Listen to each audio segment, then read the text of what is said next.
Assalomu alaykum aziz obunachilar.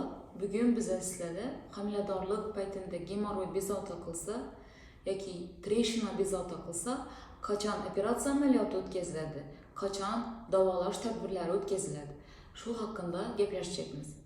Homiladorlik o'zi bachadonni kattalashishi, bog'ni hajmi kattalashishi hisobidan homiladorlik davrida oyoq venalarida, kichik taz venalarida bosim ko'tarilishi hisobidan kavernoz tanalarida ham davleniya ko'tarilib, ularning kattalashishi, ularda qonash alomatlari paydo bo'lishina sabab bo'ladi.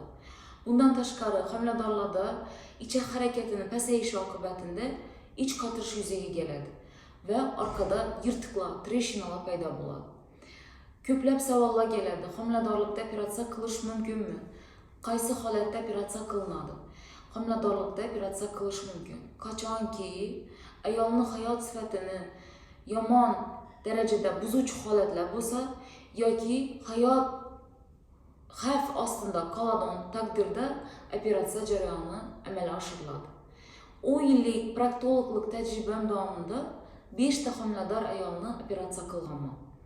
Ulardan birinchisi 8 oylik homiladorlik ayolda 32 hafta beremiz ayolda kuchli qon ketish kuzatilgan. Hatto o'zi video olib kelgan, hojatxonada o'tirgan vaqtida xuddi choynakdan suv quyganday bo'lib qon ketib turgan orqasidan. Bilasizlar, bu darajadagi kuchli qon ketish ayolni hayotini xavf ostiga qo'yadi. Shu sababli gemoroidektomiya amaliyoti, gemoroyni olib tashlash amaliyoti amalga oshirilgan.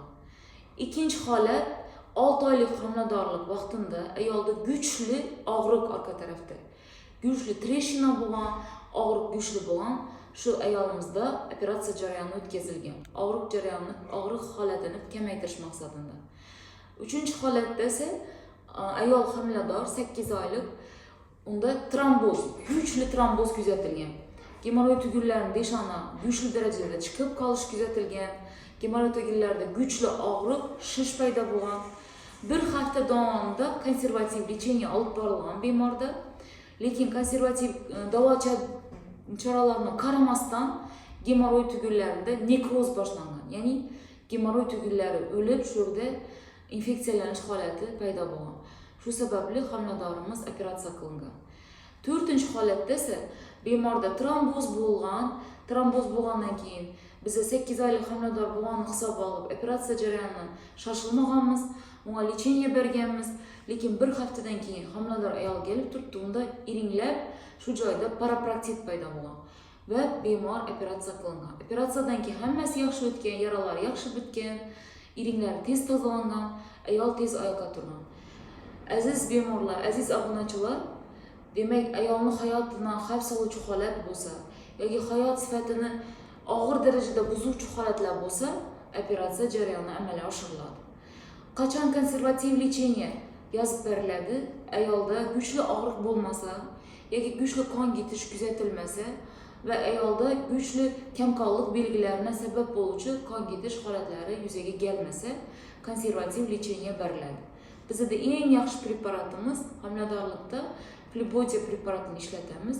Qon ketishda va gemoroid tugullarini o'lchamini kichraytirishda yaxshi yordam beradi.